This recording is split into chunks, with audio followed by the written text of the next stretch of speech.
Making the work place inclusive BA programme semester 5th education के ऐसे important questions जो आपके एग्जाम के पर्पस से बहुत ज्यादा इंपॉर्टेंट है, वो सारे क्वेश्चंस आज के इस वीडियो में मैं आप सभी को बताने वाला हूं। इस वीडियो को एंड तक जरूर देखना ताकि कोई भी टॉपिक आपसे मिस ना हो जाए। मैं मनीष वर्मा, आप सभी का स्वागत है हमारे चैनल पे। टॉपिक को शुरुआत करने से पहले एक नजर हम सिलेबस पर डाल लेते हैं ताकि जब आप अपने एग्जाम में क्वेश्चन पेपर को देखो तो आपको ये ना लगे कि भाई ये क्वेश्चन तो सिलेबस से बाहर से आ गया। भाई आपको सब कुछ अपना अपना सा महसूस हो, चाहे आपने पूरे साल कुछ भी ना पढ़ा हो। तो 5 मिनट आपका लूंगा इस सिलेबस को समझाने में। समझने की शुरुआत हम सब्जेक्ट के नाम से करते हैं। सबसे पहला वर्ड है यहाँ पे वर्क प्लेस, यानी कि जहां पे काम होता हो। इसके बाद है इंक्लूसिव। इंक्लूसिव का मतलब क्या होता है? समावेशन, जहां पे सभी लोग एक छत के नीचे एक क्लासरूम के अंदर बैठकर एजुकेशन ले सके। अब वो चाहे नॉर्मल पर्सन हो या वो डिसेबल्ड पर्सन हो, जैसे पीडब्ल्यूडी कैटेगरी हो, जिसकी आंख नहीं होती, कोई सुन नहीं सकते, कोई चल नहीं सकते, तो सभी स्टूडेंट्स एक जगह बैठकर एजुकेशन ले सके। इसको कहते हैं इंक्लूसिव। अब सिलेबस में जो चैप्टर्स दिए गए हैं, इस पे फर्स्ट जो यूनिट है वो है विविधता को समझना, यानी कि इसमें 3 चैप्टर्स है। फर्स्ट चैप्टर जो है वो है डाइवर्सिटी एंड डिसेबिलिटी। आपको ये बताना है कि विविधता, समाज में एक नहीं अनेक तरह के लोग रहते हैं और इन लोगों की कल्चर, लैंग्वेज, बर्थ प्लेस, अपनी अपनी प्रॉब्लम है और डिफरेंट लोग हैं यहाँ पे। लेकिन इन्हीं लोगों में कुछ ऐसे लोग भी हैं जो डिसेबल्ड होते हैं, यानी कि वो नॉर्मल लोगों से अलग इसलिए होते हैं क्योंकि वो डिसेबल्ड कैटेगरी में आते हैं, यानी कि उनमें शारीरिक और मानसिक यानी कि फिजिकल और मेंटली रूप से कोई ना कोई कमी है, जिस वजह से उनको विकलांग की कैटेगरी में रखा जाता है। तो ये पूरा सिलेबस डिसेबल्ड पर्सन यानी कि विकलांगों के ऊपर है। समाज के अंदर इनको भी जीने का उतना ही अधिकार है जितना औरों को है। इनको भी वो राइट्स मिले जो औरों को मिल रहा है, इनको भी रिस्पेक्ट मिले। और इनके लिए गवर्नमेंट के द्वारा कौन कौन से कानून बनाए गए हैं और इनको क्या क्या फैसिलिटी दी गई है, बेनिफिट्स दिए गए, रिजर्वेशन दिया गया है, इन सब की बात करने वाले हैं हम। सेकंड चैप्टर जो है वो है समाज के निर्माण में, सोसाइटी के कंस्ट्रक्शन में आखिर विकलांग लोगों का क्या योगदान है। जैसे मैंने आपने अपने आस पड़ोस या किसी के घर में ही होते हैं जो विकलांग होते हैं, वो किसी ना किसी शारीरिक कमी से जूझ रहे होते हैं, तो हम उनको स्पेशली समझ पाते हैं कि उनकी क्या कमियां हैं। लेकिन एक चीज नहीं भूलना चाहिए कि उनके अंदर स्पेशल टैलेंट होता है जो भगवान स्पेशली उनके अंदर देते हैं। मैंने ऐसे कई लोगों को देखा है जो होते तो डिसेबल्ड पर्सन है, लेकिन कुदरत के द्वारा उनके अंदर ऐसी टैलेंट दी गई है, शक्तियां दी गई है जो और लोगों में नहीं होती। इसी से वो समाज का निर्माण करते हैं, क्योंकि सोसाइटी में कंट्रीब्यूशन इनका भी उतना ही है जितना और लोगों का है। हाँ, अब लेकिन इनके लिए कुछ दिक्कतें आती हैं, कुछ चैलेंजेस आती है। अब वो कौन कौन से चैलेंजेस है ये हम पढ़ेंगे सेकंड चैप्टर में। और जो थर्ड चैप्टर है वो विकलांगता, यानी कि जो डिसेबिलिटी है ये कितने टाइप्स की होती है। जैसे कोई बोल नहीं पाता, कोई सुन नहीं पाता, तो कोई देख नहीं पाता, तो कोई चल नहीं पाता। तो अलग अलग कैटेगरीज के हैं ये। तो इन्हीं कैटेगरीज को हम एक एक करके डिफाइन करेंगे एंड उसके बारे में समझेंगे। इसके बाद क्षति के बीच अंतर बताइए। क्षति मतलब जैसे कोई देख नहीं पाता, मान लो शरीर के अंदर कोई कमी है, यानी कि डिसेबिलिटी एंड इम्पेयरमेंट। अब चाहे वो इम्पेयरमेंट के रूप में कुछ भी हो सकता है, जैसे कई लोगों को कलर विजुअल्स नहीं दिखते, या उसको एक टाइम पे आके दिखना बंद हो जाए, या कोई ऐसा इंसिडेंट हो जाए उसके शरीर के अंदर जिससे कि वो विकलांग की कैटेगरी में आ जाए। तो इस प्रकार ये हो गए हमारे 3 चैप्टर्स फर्स्ट यूनिट से। एंड जो सेकंड यूनिट है हमारा, इसमें हम पढ़ेंगे समावेशन के बारे में। समावेशन यानी कि इंक्लूसिव, जहां पे एक क्लासरूम के अंदर एक ही स्कूल में सभी बच्चे एक साथ बैठकर पढ़ सके।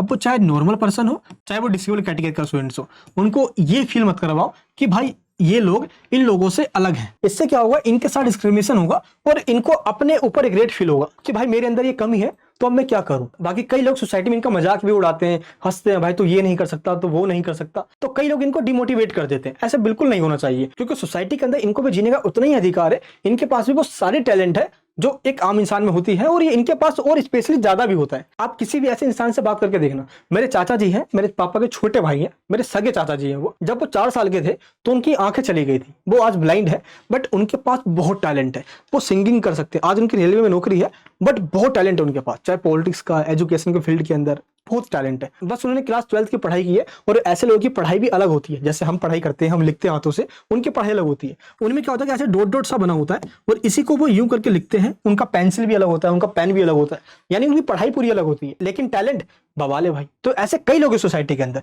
तो इन लोगों का मजाक नहीं उड़ाना चाहिए। मजाक से एक लाइन याद आई मुझे, जो कि मलिक मोहम्मद जायसी के द्वारा कहा गया था। हिंदी के अंदर मैंने ये पढ़ा था, इन पे क्या हंसतो, बनाने वाले पे हंसो। उन लोगों के लिए है जो इनका मजाक उड़ा रहे होते हैं सोसाइटी में। एंड फोर्थ चैप्टर है पृथक्करण, यानी कि इनको अलग महसूस ना हो, इनका एकीकरण होना चाहिए। एंड समावेश के तहत सभी को इक्वलिटी दिया जाए, इनको भी अपॉर्चुनिटी दिया जाए आगे बढ़ने के लिए। एंड फिफ्थ चैप्टर है समावेशन का अंतरराष्ट्रीय framework, international framework on inclusion. International level पे कई सारे ऐसे स्कीम चलाए गए हैं, मुहिम छेड़ी गई है, चाहे यूएनओ के द्वारा, कई देशों के अंदर इस पे कॉन्फ्रेंस भी हुआ है, भारत ने भी इसके अंदर पार्टिसिपेशन किया है, और ऐसे ऐसे पॉलिसीज बनाई गई है जो डिसेबल्ड कैटेगरीज के लिए स्पेशली हो।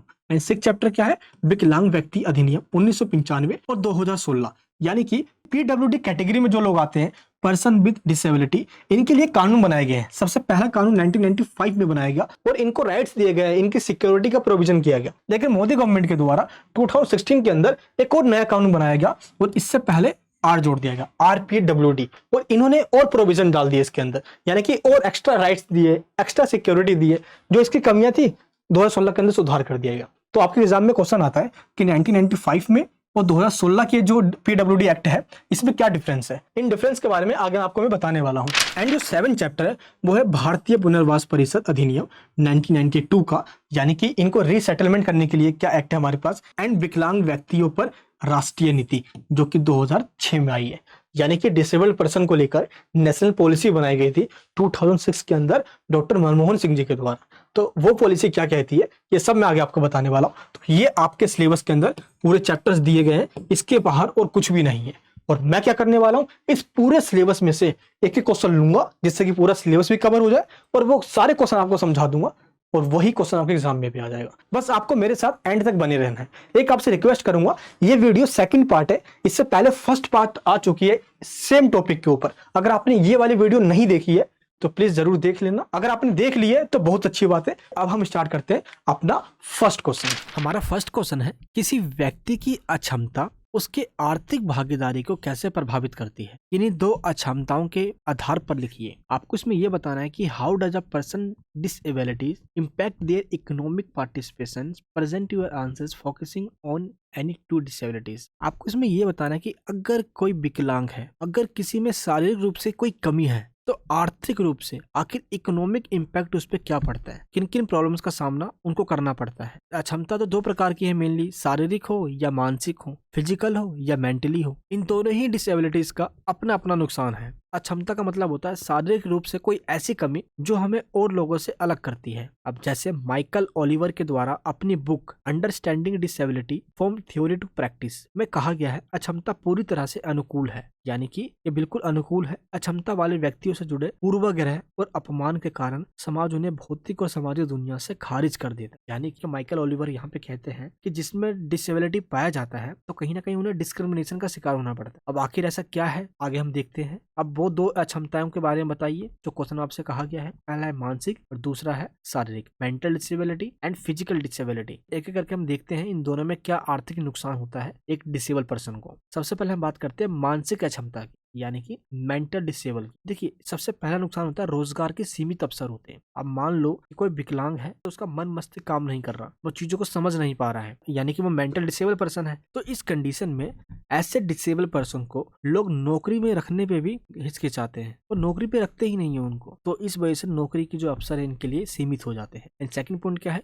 कम उत्पादकता और कार्य प्रदर्शन। एंड ऐसा कहा जाता है कि लो प्रोडक्टिविटी एंड वर्क परफॉर्मेंस काफी लो होगा इनका, इस वजह से कोई फायदा नहीं होगा, इनको कोई नौकरी पर रखता नहीं है। यानी कि जो नौकरी की रिक्वायरमेंट है ये फुलफिल नहीं कर पाते, जिस वजह से लॉन्ग टर्म तक इनको कोई अपनी नौकरी पे नहीं रखता है। तो इनको अपने करियर में कई इकोनॉमिक प्रॉब्लम्स का सामना करना पड़ता है। बट मेरा मानना है जो डिसेबल पर्सन होते हैं उनमें एक अलग तरह का ही टैलेंट होता है। अक्सर आप अपने आसपास देखोगे किसी डिसेबल पर्सन को, उनमें बहुत भयंकर टैलेंट होता है। तो भगवान की देन है, ये कुदरती देन होती है। एंड थर्ड पॉइंट क्या है, शैक्षणिक बाधा है, यानी कि एजुकेशनल बैरियर्स भी आता है। अब देखो, शिक्षा तक पहुंच इनकी हो नहीं पाती, जो आगे बिजनेस के लिए, जो आगे सोसाइटी की रिक्वायरमेंट है, जो मार्केट की रिक्वायरमेंट है, तो ये ऐसी एजुकेशन नहीं ले पाते हैं, जिस वजह से भी इनको दिक्कत आती है। एंड फोर्थ पॉइंट क्या है, डिस्क्रिमिनेशन एंड सोशल आइसोलेशन, यानी कि इनको भी काफी आइसोलेट होना पड़ता है और सोसाइटी के द्वारा डिस्क्रिमिनेट किया जाता है। और ये भेदभाव इनके विकलांग होने के कारण ही किया जाता है, जिसके वजह से आर्थिक रूप से इनको नुकसान पहुंचता है, आगे बढ़ने में कठिनाइयां आती हैं। एंड इसके बाद है शारीरिक अक्षमता, यानी कि फिजिकल डिसेबल।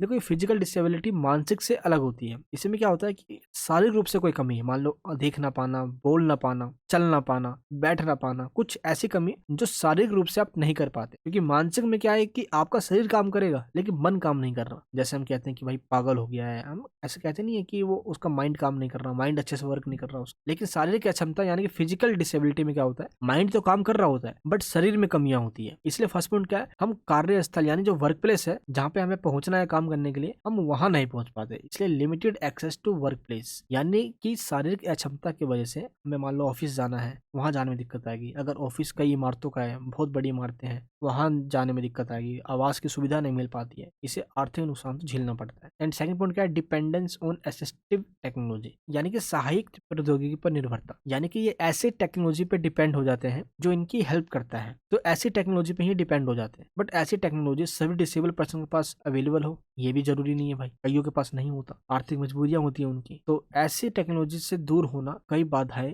उत्पन्न करती है, जिसके कारण उनको रोजगार नहीं मिल पाता। एंड थर्ड पॉइंट क्या है, स्वास्थ्य देखभाल लागत, यानी कि health care cost. That means इनके अपने कमियों को लेकर ही कई डॉक्टरी रूप से देखभाल करवाना पड़ता है, जांच पड़ताल करवानी पड़ती है, तो इनका ज्यादातर पैसा तो अपने बीमारी में ही चला जाता है। इसलिए इनको वित्तीय बोझ भी झेलना पड़ता है। लेकिन आर्थिक भलाई के लिए जरूरी है कि इनको काम धंधा मिले भाई, पैसे इनके पास हो। इसलिए कई आप ट्रेन वगैरह में देखोगे, बसों में देखोगे, इनको कोई सामान बेचते हुए, जैसे मान लो किसी की आंख नहीं है तो अक्सर ऐसा देखा जाता है। तो कहीं ना कहीं इनके पास टैलेंट तो खूब होता है बट शरीर से वो मार खा जाते हैं। बट ऐसा नहीं है कि अगर शरीर में कोई कमी रह गई है तो समाज के द्वारा इनका बहिष्कार कर दिया जाए। इनको भी जीने का उतना ही हक है जितना हमें और आपको है। एंड फोर्थ पॉइंट क्या है, व्यावसायिक सीमाएं, यानी कि बिजनेस लिमिटेशन। मान लो कि एक पर्सन है जिसके आंखें नहीं है और देख नहीं सकता वो, और आज के टाइम पे आपको पता है फास्ट फूड का बहुत कल्चर हो चुका है, बहुत बिकते हैं ये। अब मान लो इनको फास्ट फूड की दुकान खोलनी है अपनी, तो ये कैसे कर लेंगे। मान लो चाउमीन मोमोज बहुत चलता है आजकल, तो बहुत बच्चे खाते हैं। अब ये अपनी दुकान खुद कैसे कर सकते हैं, है ना, जिनकी आंख नहीं है वो कैसे ये सब बनाएंगे। तो इनको किसी और पे डिपेंड होना पड़ेगा। इसलिए व्यावसायिक सीमाएं भी यहाँ पे, यानी कि बिजनेस लिमिटेशन भी है, यानी कुछ कामों को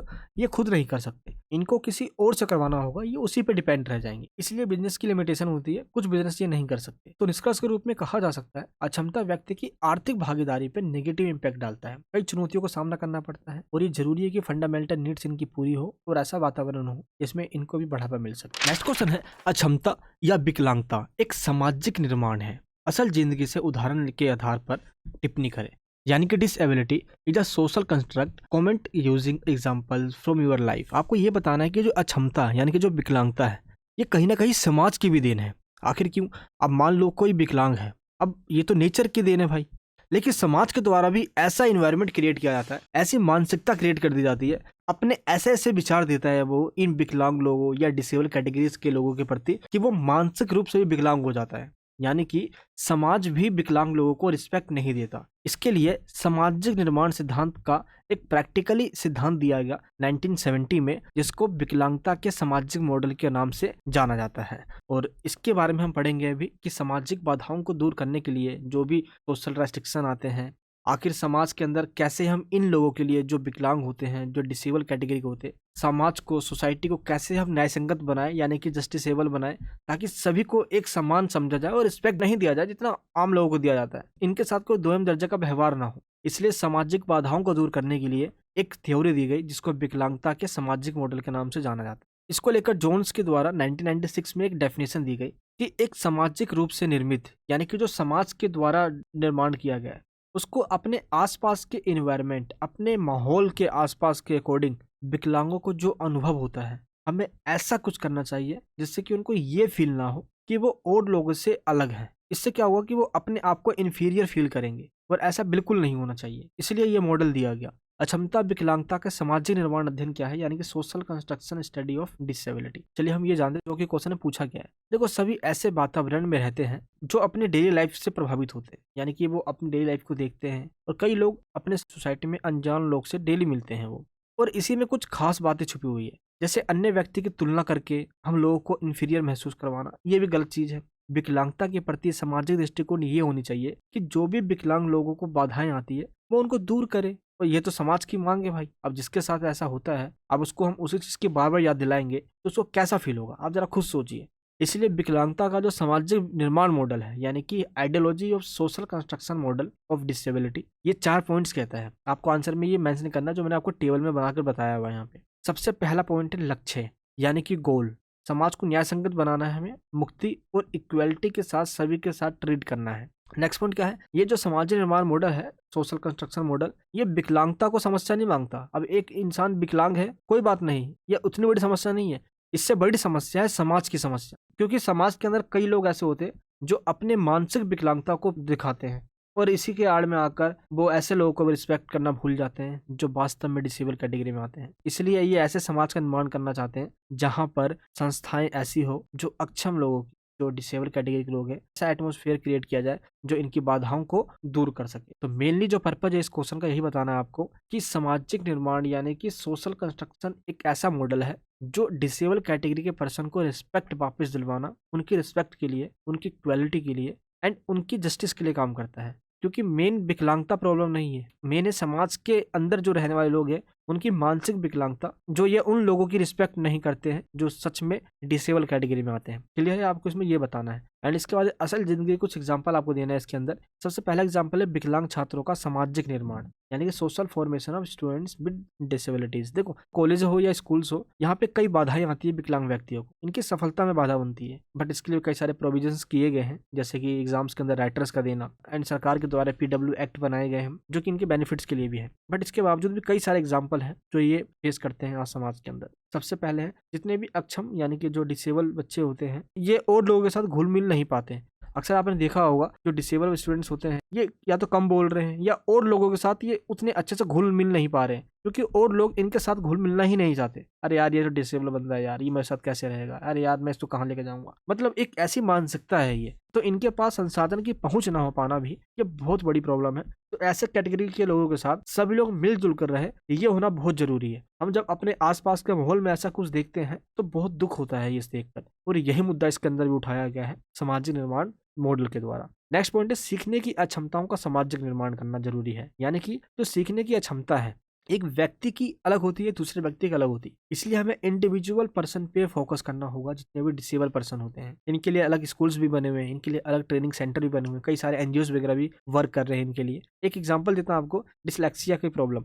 अब देखो डिसलेक्सिया क्या है। डिसलेक्सिया की जब प्रॉब्लम किसी बच्चे को होती है तो वो सही से पढ़ नहीं सकता, समझ नहीं सकता, और ना ही वो स्पेलिंग्स को समझ सकता है, ना ही पढ़ सकता है इतनी अच्छे से, रीडिंग वगैरह नहीं कर पाता वो। तो उसकी समझने की जो क्षमता है वो बहुत कम हो जाती है, वो ना समझ सा हो जाता है। तो इस प्रॉब्लम में क्या होती है कि सामाजिक संरचना यानी कि जो समाज है ऐसे लोगों के साथ कोई अलग व्यवहार ना करे। जरूरी है कि इन पीड़ित लोगों की प्रॉब्लम को समझना। हमारी स्टडी सेंटर में ऐसे कई लोग आते हैं जो डिसलेक्सिया की प्रॉब्लम से पीड़ित है इस टाइम पे, क्योंकि मैंने इस बोर्ड के अंदर जितने भी स्टूडेंट्स आते हैं 10th 12th करना चाहते हैं, मैं उनको NS बोर्ड ओपन से करवाता हूँ। तो जो स्टूडेंट्स हमारे पास आते हैं हम उनको उनकी तरह बनकर पढ़ाते हैं, उनको उनकी ही लैंग्वेज में समझाना पड़ता है हमें। यानी कि ये जो प्रॉब्लम्स हम देखते हैं आसपास के माहौल में, हमें उनके जैसा ही करके दिखाना होगा, अदरवाइज वो कुछ समझ नहीं पाएंगे, फिर वो ना समझ से बन जाते हैं। थर्ड पॉइंट क्या है, कार्यस्थल में विकलांगता यानी कि डिसेबिलिटी इन दी वर्क प्लेस। देखो आज के टाइम पे जो बंदा प्रोडक्टिविटी दिखाएगा अपना काम करके, उसकी सैलरी ज्यादा मिलेगा और उसको रोजगार भी मिलेगा। लेकिन ऐसे लोग जो डिसेबल होते हैं ये अपनी प्रोडक्टिविटी नहीं दिखा पाते, जिस वजह से इनको नौकरी नहीं मिलती और ना ही इतनी सैलरी मिलती है। तो आज के इस टाइम में चाहे मेंटल हो या फिजिकल डिसेबिलिटी हो, ये आज इन लोगों को काफी फेस करना पड़ रहा है। इसलिए सरकार के द्वारा पेंशन, कई सारे फाइनेंशियल स्कीम भी इनके लिए लेकर आई जाती है, क्योंकि इनके पास टैलेंट तो भरपूर होता है, लेकिन इसके बावजूद भी इनको कम उत्पादक माना जाता है और कई सारे कंपनीज के अंदर इनको हायर तक नहीं किया जाता। निष्कर्ष के रूप में इस प्रकार कहा जा सकता है कि इसमें सुधार करने की जरूरत है ताकि समाज में इन कठिनाइयों को दूर किया जा सके। एंड इसके बाद जो नेक्स्ट क्वेश्चन है हमारे पास वो क्या है, सामाजिक समावेशन के समुदाय संवेदनशीलता कार्यक्रम का डिजाइन प्रस्तुत कीजिए। यानी कि डिस्क्राइब करना है आपको design a community sensitization programme और सोशल इंक्लूजन। तो आपको इसके अंदर सेंसिटाइजेशन प्रोग्राम के बारे में बताना है जो समावेशन के लिए चलाया जा रहा है। अब ये समावेशन का मतलब क्या होता है, समावेशन का सिंपल मतलब होता है इंक्लूजन। इंक्लूजन का मतलब आज हमारे इस सोसाइटी के अंदर ऐसे कई लोग हैं जो अलग अलग कैटेगरी के लोग हैं। मान लो जो सही से चल सकते हैं, बोल सकते हैं, खा सकते हैं, पी सकते हैं, बैठ सकते हैं, और इनके ठीक अपोजिट कुछ ऐसे भी लोग हैं जो सही से चल नहीं सकते, बैठ नहीं सकते, देख नहीं सकते, सुन नहीं सकते। तो क्या इनके लिए अलग अलग सब कुछ होना चाहिए? ऐसे कैटेगरी के लोगों के लिए क्यों ना इनके लिए एक ऐसा स्कूल हो, एक ऐसा क्लासरूम हो जहाँ पे सभी कैटेगरी के लोग बिना किसी डिस्क्रिमिनेशन के साथ एक जगह पे बैठे, चाहे वो डिसेबल कैटेगरी का हो या वो नॉर्मल हम जैसा आप जैसा इंसान हो। तो वो इजिली एक क्लासरूम अंदर बैठ के अपनी एजुकेशन ले सके। अगर हम उनके साथ डिस्क्रिमिनेट करते हैं उनको अलग क्लासरूम में बैठाकर, तो कहीं ना कहीं ये समावेशन नहीं होगा। तो समावेशन का मतलब क्या है? समा मतलब होता है समान, वेशन का मतलब ट्रीट करना, तो एक साथ सबको ट्रीट करना। ये बात अलग है कि जो डिसेबल कैटेगरी के होते हैं उनको स्पेशल टीचर की जरूरत होती है, जो स्पेशल ट्रेंड होते हैं सिर्फ उनको ही पढ़ाने के लिए। लेकिन इस कंडीशन में जब ऐसा हो कि जो कि अलग अलग डिसेबल कैटेगरी के लोग हैं जो एक ही जगह पे बैठ के पढ़ सके, तो ये जरूरी है। और समावेशन का सिद्धांत ही दिया ही इसलिए गया है, और ये कहता भी क्या है कि प्रत्येक व्यक्ति जो उसकी क्षमताओं, योग्यताओं, आवश्यकताओं यानी उनकी नीड्स के अकॉर्डिंग ये सभी पार्टिसिपेट कर सके सभी एक्टिविटीज के अंदर, इनको भी अपॉर्चुनिटी मिलनी चाहिए जो अपॉर्चुनिटी नॉर्मल सभी को मिलती है। इनके साथ कोई डिस्क्रिमिनेशन नहीं होना चाहिए।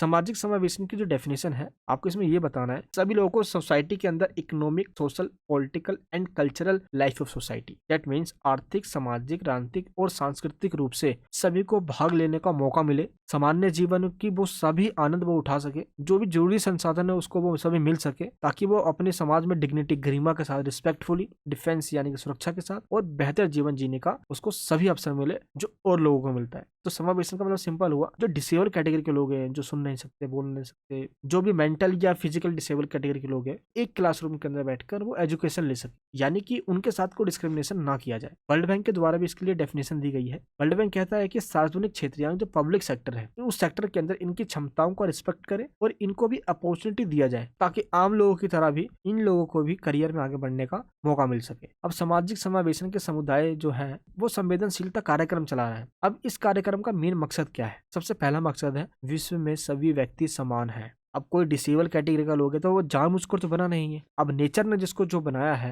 ये तो भगवान की देन है ना। अब यही देन अगर समाज की देन हो जाएगी तो यहाँ पर डिस्क्रिमिनेशन क्रिएट हो जाएगा। इसीलिए विश्व में सभी को समान माना जाए। जितने भी ह्यूमन बींग है उन सभी के इंडिविजुअल राइट्स को प्रोटेक्ट किया जाना चाहिए, ह्यूमन राइट्स को। किसी भी व्यक्ति के साथ भेदभाव नहीं होना चाहिए। No person should be discriminated against at all level और स्टेटस। एंड शिक्षा सभी के लिए एक आधारभूत अधिकार है। देखो एजुकेशन एक फंडामेंटल राइट्स है सभी के लिए, अब चाहे वो डिसेबल कैटेगरी में हो चाहे ना भी हो। एंड जितने फिजिकल और मेंटली डिसेबल पर्सन होते हैं इन सभी के लिए फंडामेंटल जो रिसोर्सेज है इनकी अवेलेबिलिटी बहुत जरूरी है, ताकि इन सब का यूज करके ऐसे कैटेगरी के लोग उसका बेनिफिट उठा सके। एंड सामाजिक समावेशन के लिए जो कार्यक्रम चला रहा है इसका डिजाइन किया गया है, यानी इसका मेन थीम क्या है, तो इसके अंदर इन बातों पे ध्यान दिया गया है। चलिए एक एक करके सारे पॉइंट्स बताता हूँ। सबसे पहला पॉइंट है मौलिक समानता की प्रतिष्ठा, यानी कि डिग्निटी ऑफ फंडामेंटल इक्वालिटी। इसका मतलब क्या होता है? हमें समाज में सभी व्यक्तियों को उनके पास जो उनकी यूनिक आइडियाज है उनका रिस्पेक्ट करो भाई, उनका स्वागत करो। कई बार ऐसा होता है जो डिसेबल कैटेगरी के लोग होते हैं इनके पास जो दिमाग होता है वो और लोगों के मुकाबले में बहुत ज्यादा होता है, यानी कि माइंड बहुत अच्छा वर्क करता है इनका, बहुत शार्प माइंड के होते हैं, इनका आईक्यू लेवल बहुत तेज होता है, इनके पास स्पेशल कोई टैलेंट होता है जो और लोगों में भी नहीं होता। तो इनके इस टैलेंट का हमें रिस्पेक्ट करना होगा। जैसे मैं आपको अपनी कहानी बताता हूँ, मेरे चाचा जी है जो ब्लाइंड है, इनके पास बहुत अच्छा टैलेंट है, यानी कि पॉलिटिक्स का टैलेंट है, एजुकेशन फील्ड के अंदर बहुत अच्छा उनके पास नॉलेज भी है, वो एक बहुत अच्छा सिंगिंग करते हैं। इसका मतलब ये नहीं है कि जो डिसेबल कैटेगरी का हो तो वो खत्म बंदा है भाई, इनके पास कई सारे ऐसे अद्भुत टैलेंट होते हैं। आप किसी से अपने लाइफ में मिलोगे तो 2-4 मिनट उनसे बात करना आपको समझ में आ जाएगा। मेरे चाचा जी हैं ब्लाइंड, उनके साथ सोता हूँ, खाता हूँ, पीता हूँ, बैठता हूँ तो मुझे खुद समझ में आता है भाई कि माइंड ब्लोइंग माइंड है उनका।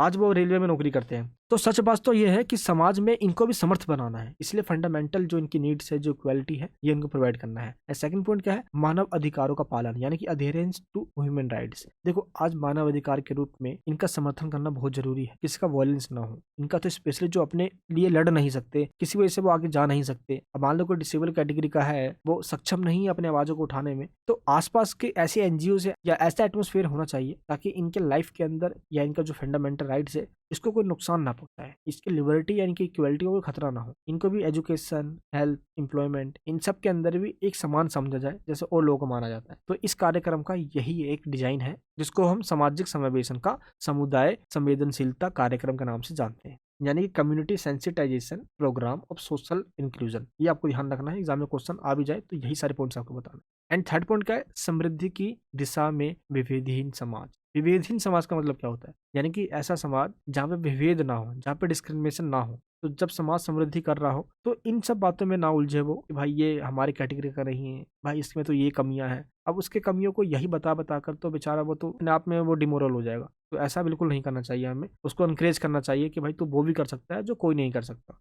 एंड इसके बाद है शिक्षा का समावेशन, यानी कि डिस्क्रिमिनेशन खत्म करने के बाद हमें इंक्लूजन ऑफ एजुकेशन का कॉन्सेप्ट लेकर आना है। समान अधिकार के साथ सभी को एजुकेशन मिले एंड विकलांगता के साथ योजना और सुविधाएं, planning and facilities with disabilities, यानी कि शारीरिक और मानसिक रूप से जो डिसेबल होते हैं उनके जीवन के अंदर पॉजिटिव चेंजेस वगैरह है। इसके लिए प्लानिंग एंड एक्ट्स और कुछ लॉज वगैरह बनाने चाहिए। ये गवर्नमेंट और एनजीओ की रिस्पॉन्सिबिलिटी है इस टाइम पे, और कई सारे एनजीओ कर भी रहे हैं काम। गवर्नमेंट के भी कई सारी पॉलिसीज वगैरह है जो आगे आने वाले क्वेश्चन में पढ़ेंगे भी। सामाजिक संबंधों का मजबूती देना, यानी कि स्ट्रेंथनिंग सोशल रिलेशनशिप, ये बहुत जरूरी है क्योंकि समाज के अंदर सभी लोग घुल मिल के नहीं रहेंगे तो ये अपने आप को अलग सा महसूस करेंगे। इसको लेकर जागरूकता होनी चाहिए सोसाइटी के अंदर। एंड सेकंड पॉइंट का जागरूकता, यानी कि अवेयरनेस एंड प्रमोशन। जैसे मान लो कि कोई स्कीम चलाया गया है जो इन सभी के लिए है, तो इसके बारे में अवेयरनेस फैलाओ, जागरूकता होनी चाहिए। सोशल मीडिया का प्लेटफॉर्म है, आज टीवी है, रेडियो है, इनके द्वारा इनको बताओ कि क्या क्या स्कीम्स वगैरह चल रही है गवर्नमेंट की एंड क्या क्या एनजीओ वगैरह चला रहे हैं, इनके लिए क्या राइट्स है। अब जैसे पीडब्ल्यू कैटेगरी के हैं, कई सारे जो डिसेबल कैटेगरी के हैं उनको रिजर्वेशन भी मिलता है, तो इनके बारे में उनको पता होना चाहिए और इसका फायदा भी उठा सकते हैं वो, क्योंकि इनको सभी लोगों के बराबर तो नहीं माना जा सकता ना।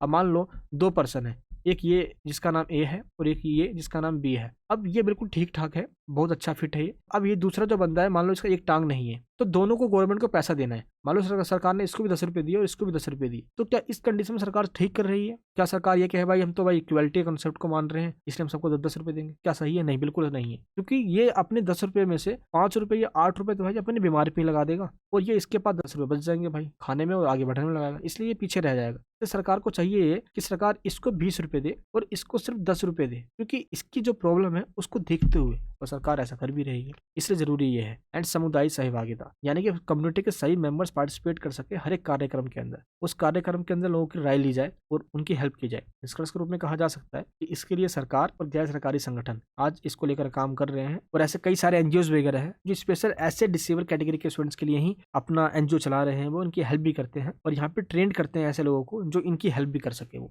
आई होप आपको क्वेश्चन समझ में आ गया होगा। चलिए अब हम बात करते हैं अपने नेक्स्ट क्वेश्चन की।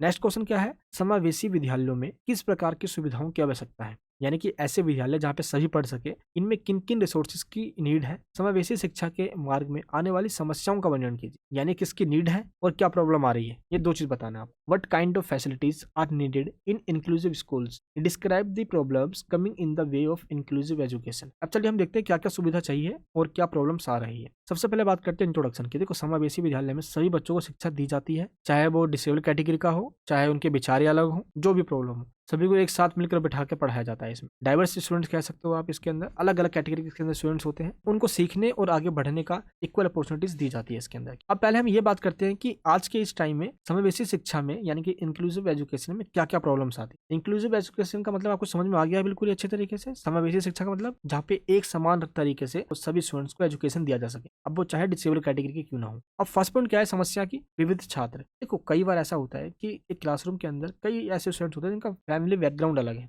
मोटिवेशन लेवल उनका अलग है, अध्ययन की आदतें अलग, यानी कि हैबिट्स ऑफ स्टडी उनका अलग है, लर्न करने यानी कि किसी चीज को याद करने की क्षमता उनके अंदर अलग है, उनका इंटरेस्ट अलग है। तो इन सब चीजों को ध्यान में रखते हुए हम सभी बच्चों को एक साथ बिठा के सब पे ध्यान कैसे दे सकते हैं, जबकि सबकी कैटेगरी अलग अलग है। इसलिए जरूरी ये है कि उन सभी बच्चों को अलग से ध्यान दिया जाए जिनकी क्षमता बहुत कम है सीखने की, उनको स्पेशल फोकस किया जाए। तो ये जरूरी भी है, इसलिए इसकी फर्स्ट प्रॉब्लम भी है। एंड सेकंड क्या है? अपर्याप्त शिक्षक प्रशिक्षण, यानी कि इनएडुकेट टीचर ट्रेनिंग। देखो, आज के टाइम पे अगर डिसेबल कैटेगरी के स्टूडेंट्स को पढ़ाना है तो ऐसा टीचर नहीं पढ़ा सकता जिसने ट्रेनिंग ही नहीं ले रखी है इनको पढ़ाने की, क्योंकि इनको पढ़ाने के लिए अलग से ट्रेनिंग दी जाती है, अलग से ट्रेनिंग लेकर ही इनको पढ़ा सकते। और ऐसे टीचर की ट्रेनिंग की कमी है भारत के अंदर, ऐसे टीचर को ट्रेंड भी किया जाए ताकि जो ट्रेन टीचर्स की कमी है इसको पूरा किया जा सके। एंड थर्ड पॉइंट क्या है? आधारभूत संरचना, यानी कि जो बेसिक स्ट्रक्चर है यही कमी है। मोस्ट ऑफ द स्कूल्स के अंदर जो बेसिक फैसिलिटीज होनी चाहिए डिसेबल कैटेगरी के लिए वो भी नहीं है। कई सारे स्कूल तो डिसेबल कैटेगरी के लिए है ही नहीं। अब इनको शांत माहौल चाहिए होता है, स्कूल्स के अंदर जा सके, आवाजाही कर सके, प्लेग्राउंड्स वगैरह हो, ऐसा करिकुलम हो जो डिसेबल स्टूडेंट्स के लिए हो,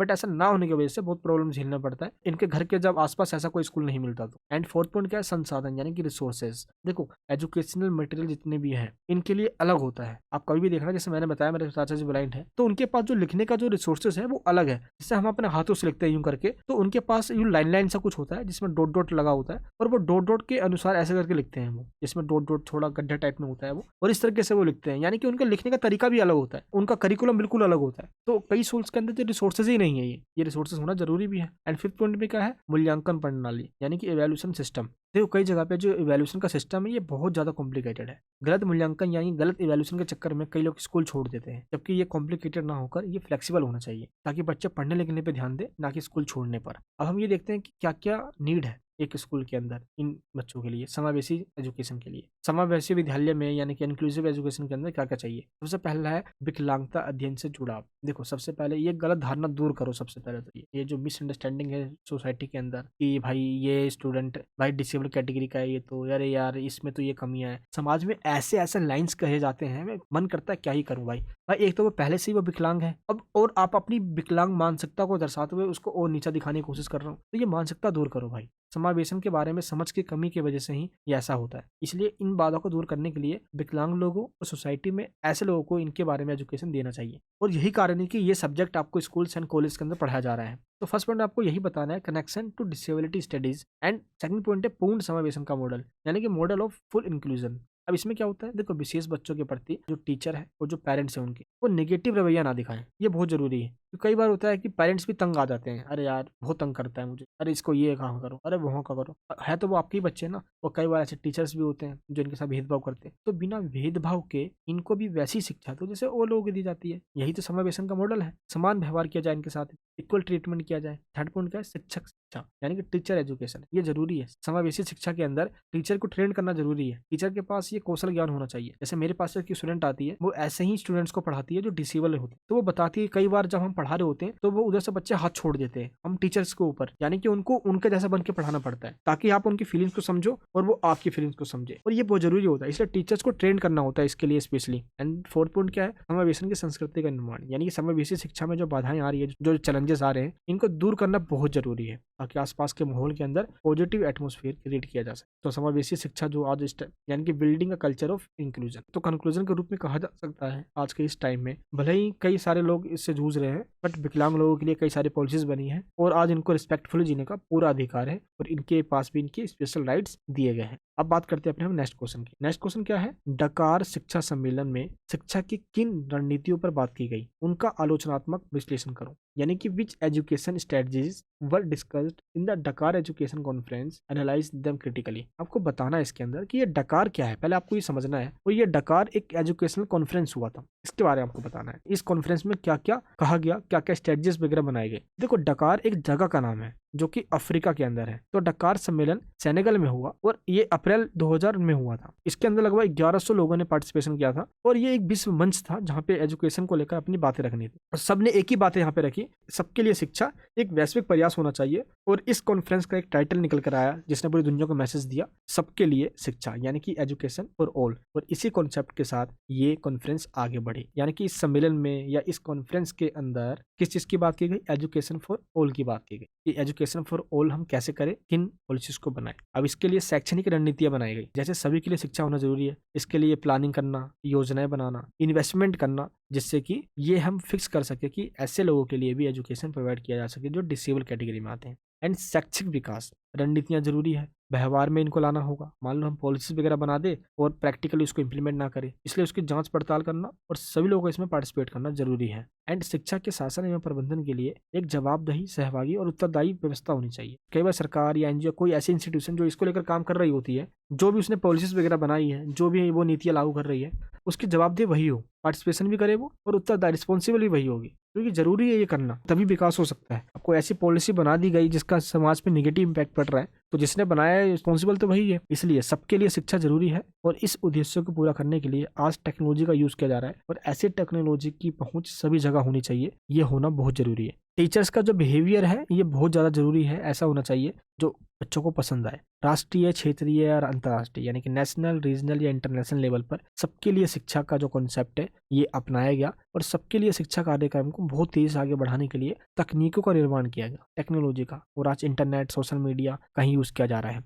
तो डकार शिक्षा सम्मेलन में सबके लिए गुणवत्तापूर्ण शिक्षा यानी कि क्वालिटी एजुकेशन देने की बात की गई कि दुनिया में चाहे किसी भी कोने में बच्चे रह रहे हो उनको क्वालिटी एजुकेशन मिलना चाहिए। एंड आर्थिक रणनीतियां भी बनाई गई, इसके अंदर इकोनॉमिक स्ट्रेटजीज भी बनाई गई, जैसे फ्रेमवर्क का निर्माण किया गया जिसमें गरीबी को खत्म करने की बात की गई। सबके लिए शिक्षा होगा, सब पढ़ेंगे तो सब बढ़ेंगे, अपने आप ही ऑटोमेटिकली जो बेरोजगारी है खत्म होगी, पढ़े लिखे लोगों को कुछ ना कुछ तो काम मिल ही जाता है। ये कॉन्सेप्ट यहाँ पे बताया गया। नेक्स्ट पॉइंट है पर्यावरणीय रणनीति, यानी कि इन्वायरमेंटल स्ट्रेटजीज भी बनाए गए, जैसे कि अस्थिरता, अनसर्टेनिटी के माहौल में जब कोई प्राकृतिक आपदा आ जाए या कोई कॉन्फ्लिक्ट हो रहा हो तो उस कंडीशन में एजुकेशन पे कोई नेगेटिव इंपैक्ट ना पड़े, इनकी एजुकेशन को लेकर भी व्यवस्था होनी चाहिए। इसके बाद चिकित्सक रणनीति है, यानी कि थेरेपिस्ट स्ट्रेटजी। इसमें क्या था कि मान लो कोई संकट आ जाए अचानक, जैसे कि अभी हाल ही में कोरोना आया, तो इसका नेगेटिव इंपैक्ट एजुकेशन पे ना पड़े, जबकि एजुकेशन पे पड़ा भी। हमने देखा कोविड के टाइम पे कई लोग घर से अपनी पढ़ाई कर रहे थे। अब घर से ऑनलाइन पढ़ना एक होता है सामने बैठकर टीचर्स से पर्सनली इंटरेक्ट करना, दोनों में डिफरेंस है दोस्त, ये मानना पड़ेगा आपको कि ऑनलाइन तो ऑनलाइन है यार, बाकी सामने जब टीचर्स पढ़ा रहे होते हैं तो उसकी बातें कुछ अलग होती है, हम इंटरेक्ट करते हैं उनसे। तो ये इसके अंदर बातें कही गई है, बट इसकी आलोचना भी की जाती है। अब इसको क्रिटिसाइज इसलिए किया जाता है क्योंकि ये कहा गया इसमें बातें तो कर दी गई, एजुकेशन फॉर ऑल, ये पॉलिसी बनाएंगे, ये टेक्नोलॉजी लेकर आएंगे, लेकिन इन समस्याओं का समाधान अभी तक नहीं हो पाया। कई देशों के अंदर बच्चों को तो बेसिक स्ट्रक्चर भी प्रोवाइड नहीं किया गया है, क्वालिटी एजुकेशन तो दूर की बात है, इसलिए इसकी आलोचना की जाती है। तो निष्कर्ष यानी कंक्लूजन के रूप में कहा जा सकता है कि एजुकेशन फील्ड में समाज अपनी भूमिका निभा रही है। गवर्नमेंट और एनजीओ के साथ साथ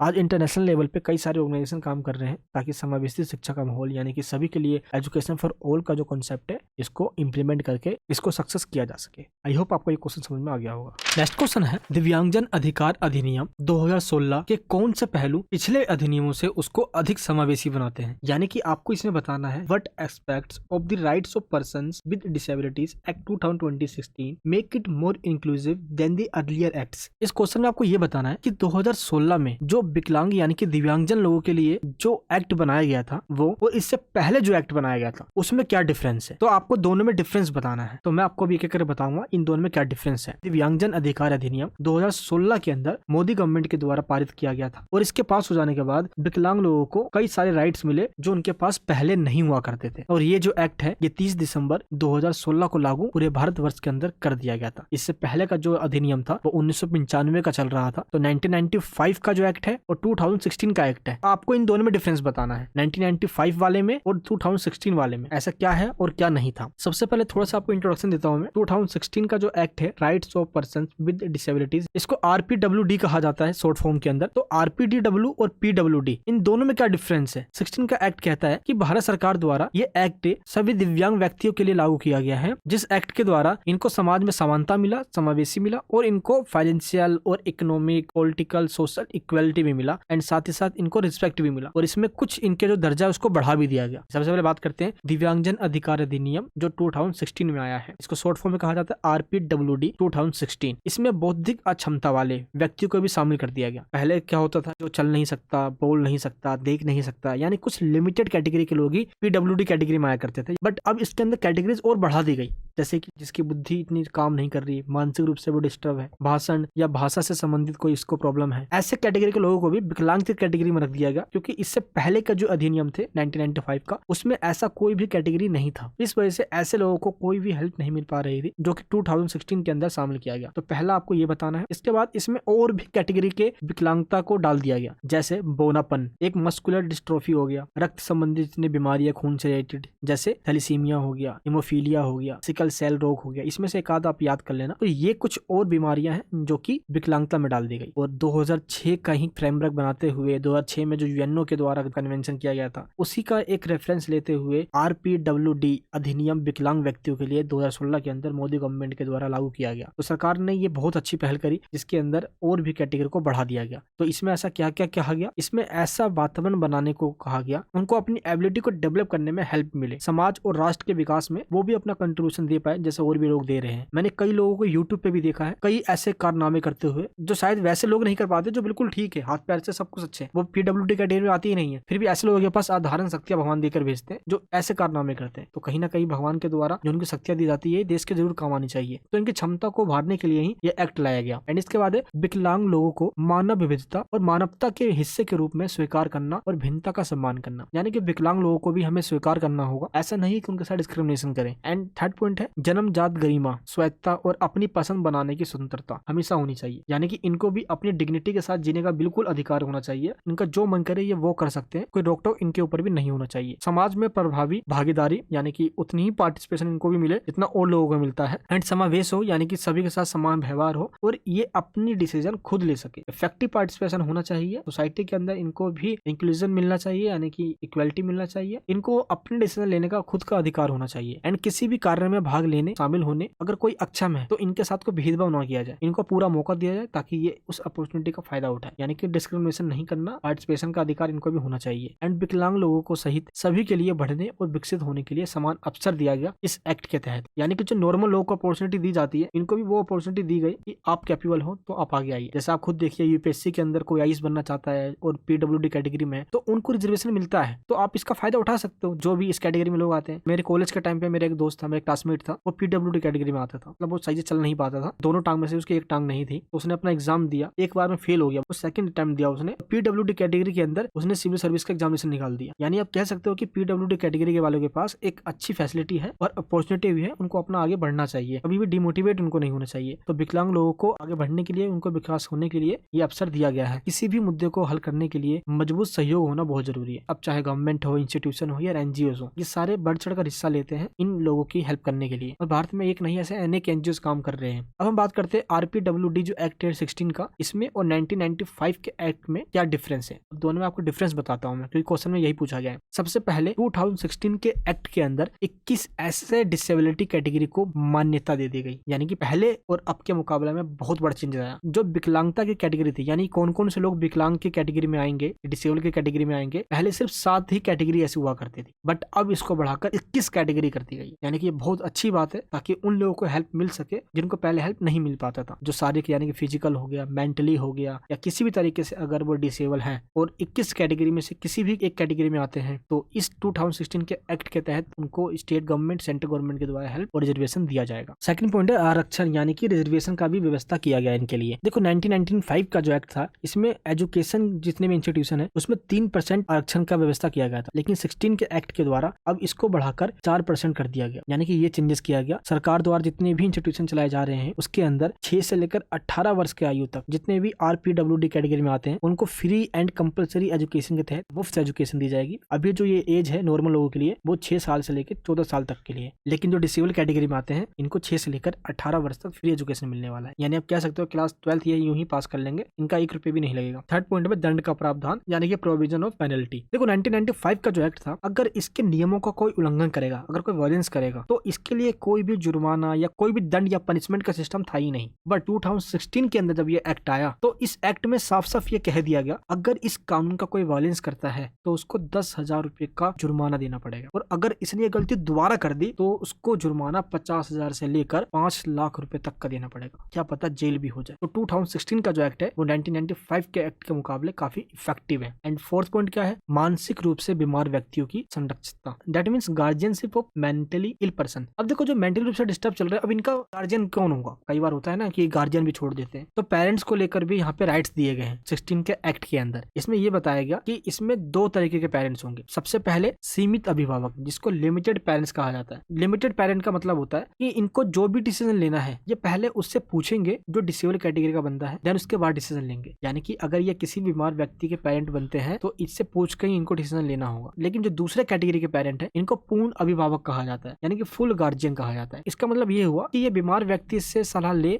या ना ले, बट ये अपनी खुद के डिसीजन ले सकते हैं। तो सीमित अभिभावक यानी कि लिमिटेड पेरेंट को डिसीजन लेने की पावर खुद नहीं है, ये इनसे पूछ कर लेंगे, और पूर्ण अभिभावक जो फुल गार्जियन है इनको डिसीजन लेने की पूरी पावर होती है। एंड आरपीडब्ल्यूडी जो 16 का एक्ट है, इसमें अधिकारियों और सरकार को एक जिम्मेदारी दे दी गई है कि विकलांग व्यक्तियों के लिए समाज द्वारा समान रूप से उनके अधिकारों का आनंद लेने की पूरी व्यवस्था की जाए। कहीं भी कोई डिस्क्रिमिनेशन नहीं होना चाहिए। इस तरीके से पर्सन विद डिसेबिलिटीज की जो कैटेगरी में आते हैं वो भी एंजॉयफुल लाइफ जी सके, गरिमाफुल डिग्निटी के साथ, और कॉन्स्टिट्यूशनल राइट्स का पूरा फायदा उठा सके। निष्कर्ष के रूप में कहा जा सकता है कि गरिमापूर्ण जीवन जीने, हिंसा से बचने, उत्पीड़न और भेदभाव से बचने के लिए ही, हाशिए से मुक्त रखने के लिए ये एक्ट लाया गया, जिसकी शुरुआत 2016 के अंदर हुई। और ये डिफरेंस आपको मैंने बताया 1995 एंड 2000 एक्ट के बीच में क्या डिफरेंस है। तो यही थोड़ा आपको डिफरेंस बताना है, जो कि 5 पॉइंट्स मैंने आपको बताया है। आई होप आपको ये क्वेश्चन समझ में आ गया हो। तो जो मैंने आपको बताया जो 16 के एक्ट में है, ये सारी चीजें 1995 के एक्ट में नहीं हुआ करते थे। तो यही आपको डिफरेंस बताना है। क्लियर है? चलिए अब हम बात करते हैं अपने नेक्स्ट क्वेश्चन। नेक्स्ट क्वेश्चन है, शिक्षा या रोजगार में से किसी एक के संदर्भ में दिव्यांग दिव्यांगजनों के लिए राष्ट्रीय नीति 2006 के मुख्य पहलुओं की चर्चा कीजिए। यानी कि explain the salient features of national policy of persons with disabilities 2006 in context of education और एम्प्लॉयमेंट। आपको ये बताना है कि भारत सरकार के द्वारा जो नेशनल पॉलिसी लाई गई थी दिव्यांगजनों के लिए, पर्सन विद डिसेबिलिटीज यानी कि PWD कैटेगरीज के लिए, वो क्या थी, आखिर इसमें रोजगार और शिक्षा में किसके ऊपर बात की गई है, और इस पॉलिसी के अंदर एजुकेशन एंड एम्प्लॉयमेंट को लेकर क्या कहा गया है। तो इसमें या वर्ड यूज किया गया है, दैट मीन्स आपको दोनों में से किसी एक के बारे में बताना है। तो मैं आपको बता देता हूँ एजुकेशन को लेकर क्या कहा गया है इस पॉलिसी के अंदर। विकलांग व्यक्तियों से संबंधित सबसे व्यापक और बहुत ही इंपॉर्टेंट जो एक्ट है वो 2006 के अंदर एक पॉलिसी के रूप में भारत सरकार के द्वारा इंप्लीमेंट की गई। और ये इसलिए भी इंपॉर्टेंट है क्योंकि इस टाइम पहली बार ऐसा हुआ कि PWD कैटेगरी के जो भी स्टूडेंट्स हैं उनके लिए अलग से एजुकेशन का सिस्टम इंप्लीमेंट किया गया। तो ये बहुत बेहतरीन समय था इन सभी कैटेगरी के स्टूडेंट्स के लिए। देखो, सबसे पहले आपको ये पता होना चाहिए कि भारत का संविधान भी यही कहता है, equality, liberty, justice and dignity, ये चारों चीजें तो सभी के लिए है, अब चाहे इसमें नॉर्मल इंसान हो या पर्सन विद डिसेबिलिटी कैटेगरी का हो। इसलिए विकलांग व्यक्तियों को भी एजुकेशन लेने का पूरा अधिकार है और ये सारे अधिकार उनको भी मिला हुआ है, इसलिए किसी के साथ डिस्क्रिमिनेशन नहीं किया जा सकता। विकलांग व्यक्तियों के लिए राष्ट्रीय नीति जो 2006 में बनाई गई, इस पॉलिसी के अंदर क्या कहा गया कि विकलांग यानी कि जो डिसेबल्ड पर्सन होते हैं ये एक मूल्यवान मानव संसाधन है, यानी कि ये बहुत बहुमूल्य है हमारे लिए। अगर इनको इक्वल अपॉर्चुनिटी दी जाए तो अपनी क्वालिटी को यूज करते हुए ये बहुत आगे बढ़ सकते हैं, चाहे पुरुष हो या विकलांग महिला हो या बच्चे हो। हमें इनको क्वालिटी प्रोवाइड करना होगा ताकि सभी लोग इसमें पार्टिसिपेट कर सके और अपने आप को वो सेपरेट महसूस ना करे बल्कि इंटीग्रेटेड महसूस करे कि हम सब एक ही हैं। नेक्स्ट पॉइंट है शिक्षा के संदर्भ में दिव्यांगजनों के लिए राष्ट्रीय नीति 2006 में जो बनाई गई ये क्या कहती है। सबसे पहला पॉइंट है ये सामाजिक और आर्थिक विकास की बात। ऐसे पर्सन जो PWD कैटेगरी में आते हैं इनका इकोनॉमिक और सोशल डेवलपमेंट तभी हो सकता है जब हम इनको एजुकेशन प्रोवाइड करेंगे। और ये चीज भारत के संविधान के आर्टिकल 21A में भी कह दिया गया है कि एजुकेशनल राइट्स तो सभी लोगों का फंडामेंटल राइट्स है और इसके तहत जितने भी स्टूडेंट भारत के अंदर है 6 से लेकर 14 ईयर्स तक फ्री ऑफ कॉस्ट एजुकेशन मिलता है। लेकिन 1995 में जो एक्ट बनाया गया इसकी धारा जो 26 है इसमें यह कह दिया गया 14 ईयर के बाद 15 से लेकर 18 तक भी फ्री एजुकेशन मिलेगा जो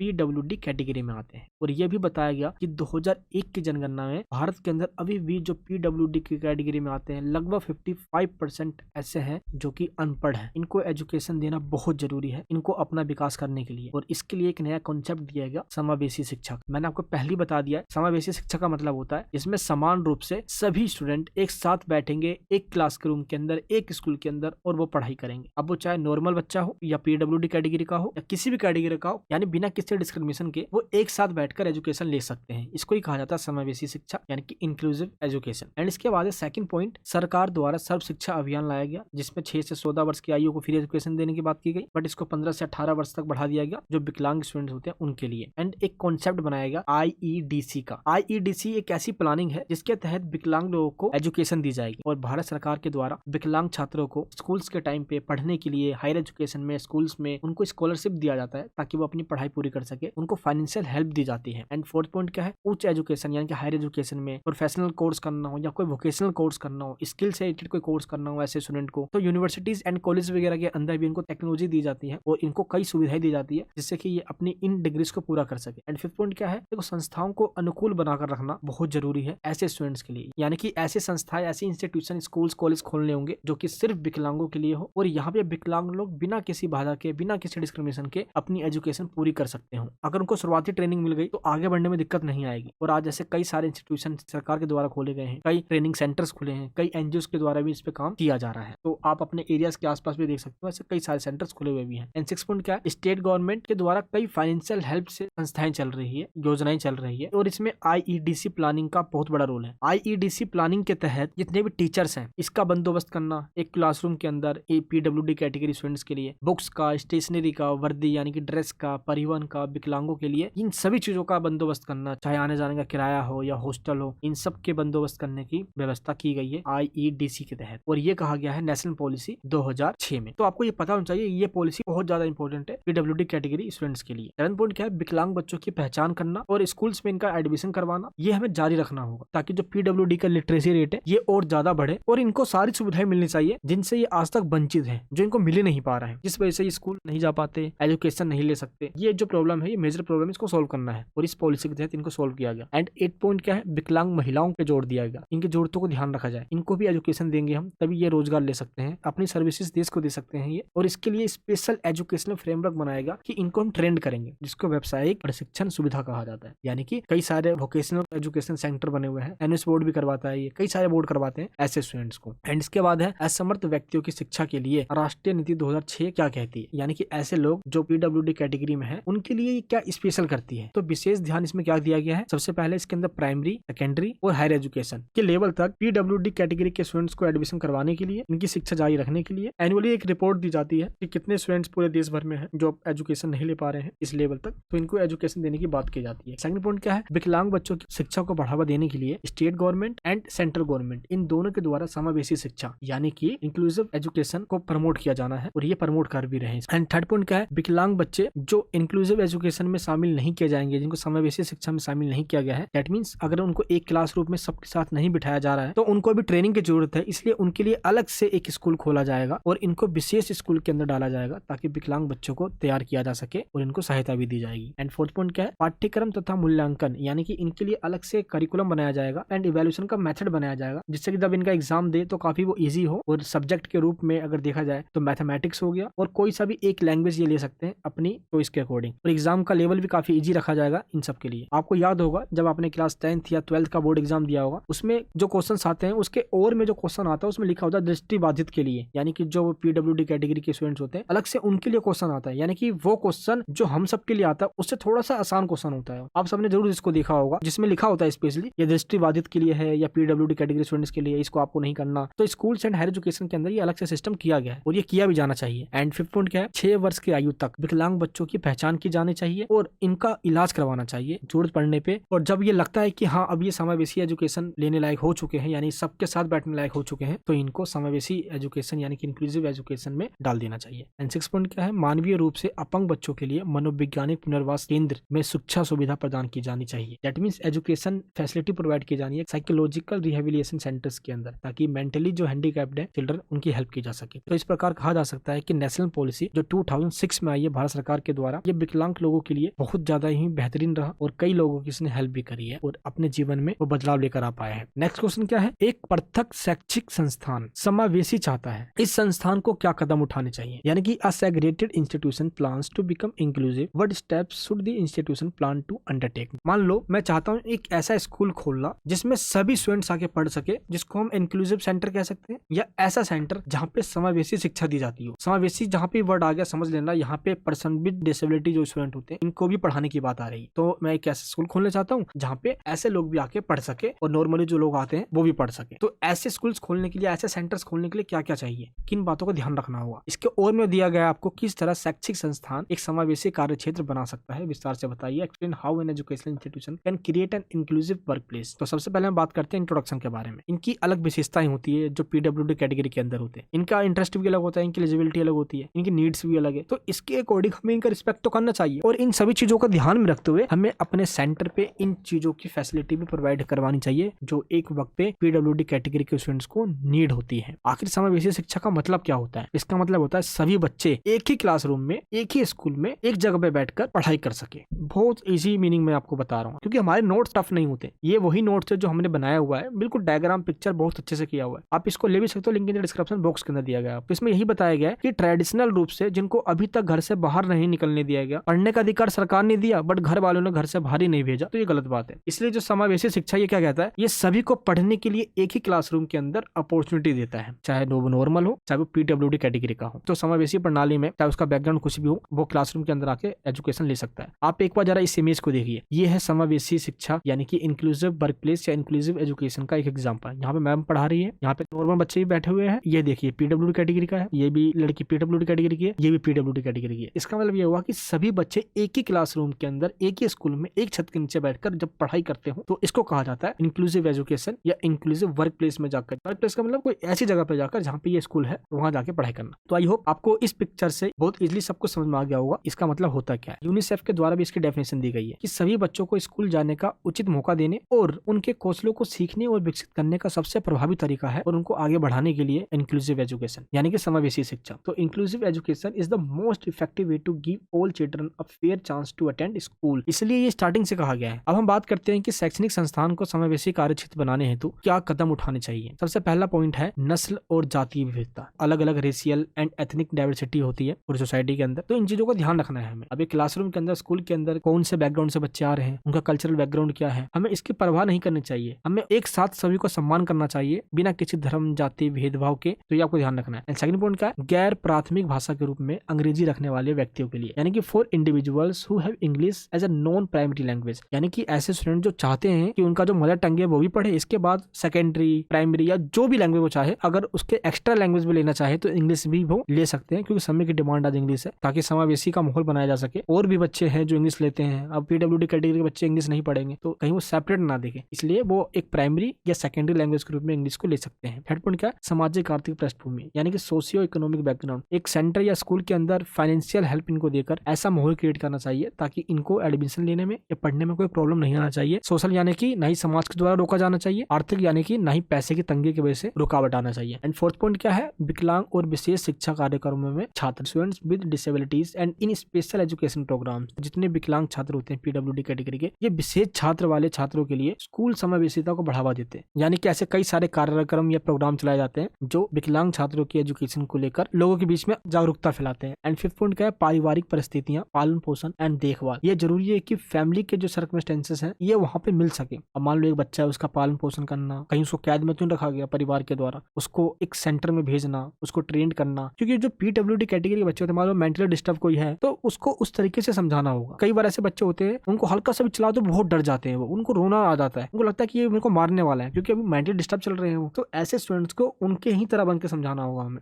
ताकि जो कमजोर विद्यार्थी हैं उनकी भावनाओं को समझकर हम उनको बता पाए। एंड समावेशी कार्य क्षेत्र में विकलांग बच्चों के लिए विशेष मॉडल अपनाए गए हैं, special model for children with disabilities in inclusive work place. पहला मॉडल है पूर्ण समावेशन का। पूर्ण समावेशन का मतलब होता है जहाँ पे एक क्लासरूम के अंदर सभी बच्चे आके अपनी पढ़ाई कर सके, अब वो चाहे पीडब्ल्यूडी कैटेगरी का हो या नॉर्मल एक स्टूडेंट हो। सेकंड मॉडल होता है आंशिक समावेशन। फुल इंक्लूजन के बाद आता है पार्शियल इंक्लूजन। इसके अंदर क्या होता है कि सभी बच्चे आके पढ़ तो सकते हैं बट कुछ समय के लिए ही, यानी कि इसके अंदर अभी वो इतने ट्रेंड नहीं है, अभी वो ट्रेंड हो रहे हैं। एंड जो थर्ड मॉडल है वो है मुख्य धारा, दैट मीन्स मेन स्ट्रीम। अब इसमें क्या होता है कि जो विकलांग बच्चे होते हैं इनको मुख्य धारा में शामिल नहीं किया जाता, इनको पहले एक स्पेशल सेंटर खोल के पहले वहां पे इनको ट्रेन किया जाता है, फिर ये धीरे धीरे प्रगति करते हैं, प्रोग्रेस करते हैं, थोड़ा सीखते हैं, समझने लग जाते हैं, तब जाके इनको मेन स्ट्रीम सेंटर में, यानी जो मुख्य धारा है इंक्लूसिव एजुकेशन का, उसमें इनको शामिल किया जाता है। तो इस प्रकार निष्कर्ष में कहा जा सकता है कि समावेशी शिक्षा का संस्थान जो आज खोला गया है, ये सामाजिक और आर्थिक रूप से पीडब्ल्यूडी कैटेगरी स्टूडेंट्स के लिए तो है ही बहुत अच्छा, और देश के विकास और ऐसे लोगों का जो कंट्रीब्यूशन जो देश को मिल रहा है उसके लिए भी बहुत जरूरी है, ताकि हमारा देश तरक्की करे और पॉजिटिव इंपैक्ट सोसाइटी में पड़े। आई होप आपको क्वेश्चन समझ आ गया होगा। चलिए हम बात करते हैं नेक्स्ट क्वेश्चन। नेक्स्ट क्वेश्चन है सबसे एंड का, जिसको शॉर्ट नोट कहा जाता है। शॉर्ट नोट्स में आपको 4 ऑप्शन दिया जाएगा और कोई सा भी आपको 2 ऑप्शन करना होगा। तो मैं क्या करने वाला हूं, आपको 4 ऑप्शन सोल्व करवा दूंगा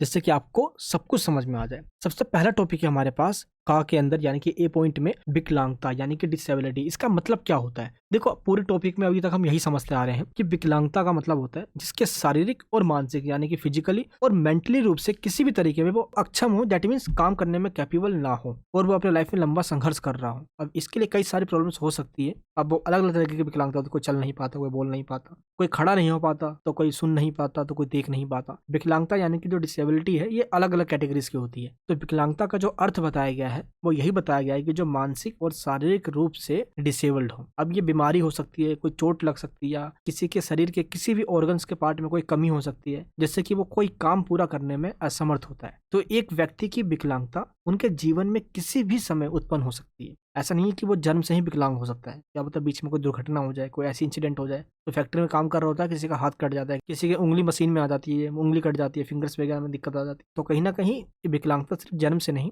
पूरी लाइफ में किसी भी समय ये विकलांगता आ सकती है। तो हम ये जानते हैं कि विकलांगता की कुछ डेफिनेशन दी गई है अलग अलग। तो विकलांगता की कुछ डेफिनेशन भी है। तो सम डेफिनेशंस ऑफ डिसेबिलिटी कौन कौन सा है? सबसे पहले WHO के द्वारा दिया गया है, वर्ल्ड हेल्थ ऑर्गेनाइजेशन। विकलांगता एक जटिल घटना है, एक बहुत कॉम्प्लिकेटेड इंसिडेंट है जो शरीर के बारे में बताता है हमें और समाज उसको मानता है, और ये विकलांगता अलग अलग कैटेगरी की होती है। ऑक्सफोर्ड इंग्लिश डिक्शनरी में क्या कहा गया है कि एक शारीरिक या मानसिक स्थिति के रूप में विकलांगता किसी व्यक्ति की गतिविधि और इंद्रियों को सीमित करती है, यानी कि शरीर में कोई ऐसी कमी जो आपको वो काम करने से रोकती है। अब वो चाहे कमी आपके हाथों में हो, पैरों में हो, या बॉडी के किसी भी पार्ट्स के अंदर हो। एंड मरियम वेबस्टर के अनुसार विकलांगता एक शारीरिक और मानसिक कमी है जिसके कारण हम अपनी लाइफ की जो डेली एक्टिविटीज होती है हम वो नहीं कर पाते। कई बार हम हर चीजों में पार्टिसिपेशन भी नहीं कर पाते, हमारी जो एबिलिटी है काम करने की ये कम हो जाती है। तो ये डेफिनेशन हिंदी इंग्लिश दोनों मीडियम आपको बता दिया है मैंने, बस आपको ये डेफिनेशन पता होना होना चाहिए। अब इसके बाद आपको बताना है कि टाइप्स ऑफ डिसेबिलिटी यानी कि विकलांगता कितने प्रकार की होती है। सबसे पहला है अंधापन यानी कि ब्लाइंडनेस, जिसमें हम देख नहीं पाते। अभी अंधापन या तो शुरुआत से होती है या किसी के लाइफ के बीच में कोई ऐसी घटना हो जाती है। जैसे मैं आपको बताता हूँ, मेरे चाचा जी हैं, वो देख नहीं पाते। मेरी दादी जी कहानी बताया करती थी कि जब वो 4 साल का था तो उसकी आंखें चली गई। तो मैंने अपनी दादी से पूछा भी कि दादी ऐसा क्या घटना हुआ था, क्योंकि इस घटना को मैं फील कर सकता हूँ, मेरे घर में ही है क्योंकि ये घटना। तो फिर मेरी दादी जी ने बताया कि जब वो 4 साल का था तो उसके आंखों में कुछ कमी हुई, यानी कि कहते हैं मिर्ची लगना, तो कुछ खुजली टाइप में हो रही थी। तो वो कहीं दिखाने के लिए, तो उस टाइम पे सिर्फ 40 रुपए नहीं था मेरे दादी जी के पास। किसी डॉक्टर ने कहा था कि दवाई वगैरह लगेगी, कुछ ऑपरेशन वगैरह कुछ होगा, 40 रुपए नहीं था। और जो हमारे बीच की जो गोटी नहीं होती, जो ब्लैक कलर वाली जो इधर हिलती रहती है, वही गोटी बाहर निकल गई थी उनकी, मेरे चाचा जी की। तो यानी कुछ समय बाद फिर दिखाया गया, ये सब हुआ पैसे की कमी की वजह से। और जो लेट कर दिया दादी ने कि नहीं दिखा पाए वो सही तरीके से, तो मेरे चाचा जी की आंख चली गई। और आज मेरे चाचा जी ब्लाइंड हैं, बट आज वो रेलवे में नौकरी करते हैं, बहुत माइंड है उनके पास। तो ये ब्लाइंडनेस जो है, ये क्या पता स्टार्टिंग से किसी को होती है, लाइफ के बीच में आ जाती है, क्या पता एंड में जाके कभी कभार होता है ना कि आंखें बुरी खराब हो जाती है, कोई इंसिडेंट हो सकता है। ये ब्लाइंडनेस वाली बात हो गई। एंड सेकंड पॉइंट है लो विजन। लो विजन में क्या होता है कि आपको दिखना कम हो जाता है, जो कलर्ड होते हैं आप उसको सही से समझ नहीं पाते, इसलिए लो विजन में क्या होता है कि सही से दिख नहीं पाता, हम कलरफुल चीजों को पहचान नहीं कर पाते। एंड थर्ड क्या है, बहरापन यानी कि डीफनेस। इसमें क्या होता है कि सही से सुनाई नहीं देता हमें, बहुत तेजी से जब कोई बोलेगा तो हल्का सा सुनाई देगा, अदरवाइज हमें मशीन लगानी पड़ती है जो हमेशा हमारे ईयर्स में यानी कि कानों में लगा रहना चाहिए। एंड फोर्थ पॉइंट क्या है, बोनापन। भारत के अंदर ये भी घटना बहुत ही कम हो चुकी है, घर के अंदर कई लोग बोनापन के शिकार होते हैं। तो स्टार्टिंग में जब उनका जन्म होता है तो बॉडी सही से डेवलप नहीं हो पाती, या कभी कभार गलत दवाई या कुछ ऐसा असर कर जाता है जो बोनापन का कारण बनता है। कई बार जेनेटिक भी होता है, जैसे मान लो मेरे पापा जी या मेरे दादाजी, मेरे घर में कोई ऐसा होगा तो क्या पता उसका इम्पैक्ट आने वाले जनरेशन में पड़ता है, तो बोनापन के वो भी शिकार हो सकते हैं। एंड फिफ्थ पॉइंट क्या है, मानसिक बीमारी यानी कि मेंटल इलनेस। अब मानसिक बीमारी में क्या है, जैसे कि बहुत ज्यादा सोचना, हमेशा स्ट्रेस में रहना, जो चीज आपके मन में है उसको याद न रख पाना, ऐसी कई बीमारियां हैं जो मानसिक बीमारी कहलाती है। तो मानसिक बीमारी भी विकलांगता के अंदर आती है। नेक्स्ट पॉइंट है बधिर अंधापन। देखो सबसे पहले या तो हम बोल नहीं पाते यानी गूंगे हैं, या अंधापन देख भी ना पाना, तो ये भी विकलांगता की कैटेगरी में आती है। तो बहुत सारे हैं कैटेगरीज तो, बट इसके लिए कुछ एक्ट्स बनाए गए हैं ऐसे लोगों के लिए, जिसको विकलांग व्यक्तियों के अधिकार अधिनियम यानी कि राइट्स या act of a person with disabilities के नाम से जाना जाता है। और इसमें जो सबसे पहला एक्ट है ये 1995 में ही इंप्लीमेंट किया गया था। इसके बारे में भी हमने ऊपर पढ़ा भी। विकलांग लोगों के लिए ये ऐसा एक्ट है जो इनके पार्टिसिपेशन को बताता है, इनके साथ कोई डिस्क्रिमिनेशन नहीं होगा और इनके साथ भी इक्वल ट्रीटमेंट किया जाएगा। इस एक्ट को 1995 में लाया गया पार्लियामेंट के अंदर, और 7 फरवरी 1996 को इसको इंप्लीमेंट कर दिया गया। और इस एक्ट से सभी डिसेबल्ड पर्सन को समान अवसर यानी कि इक्वल अपॉर्चुनिटी मिली, अधिकारों की सुरक्षा की बात की गई, समाज में इनका पार्टिसिपेशन हो सके। पीडब्ल्यूडी अधिनियम ये सब चीज की बात करता है, ताकि विकलांग व्यक्तियों को भी समान पूर्वक जीने का अधिकार होता है और वो जी भी सके। बट इसके बाद आरपीडब्ल्यूडी 2016 का जो एक्ट आया, इस एक्ट के अंदर कई सारे सुधार भी किए गए, यानी कि जो विकलांगता की कैटेगरी में सिर्फ 7 लोग आया करते थे, अब इन कैटेगरीज को बढ़ाकर 21 कर दिया गया, यानी कि 7 से 21 कर दिया गया ऐसे लोग जो अब विकलांगता यानी कि डिसेबल्ड कैटेगरीज में आया करते हैं। एंड इसके बाद बात करते हैं अपने हम नेक्स्ट क्वेश्चन की। नेक्स्ट क्वेश्चन क्या है, शारीरिक अक्षमता के रूप यानी कि फॉर्म ऑफ फिजिकल डिसेबिलिटी। आपको इसमें बताना है कि जो हमारी बॉडी पार्ट्स है उनमें किन किन तरीके की डिसेबिलिटीज आ सकती है। जैसे कि मान लो कोई चल नहीं पा रहा, तो ऐसे कुछ डिसेबिलिटी हैं जो अलग अलग कैटेगरीज के हैं, जिनमें आपको 2 कैटेगरी बताना है। तो ये दोनों पॉइंट्स मैं आपको बता देता हूँ। सबसे पहला पॉइंट है परमस्तिष्कीय पक्षाघात। इसका मतलब क्या होता है,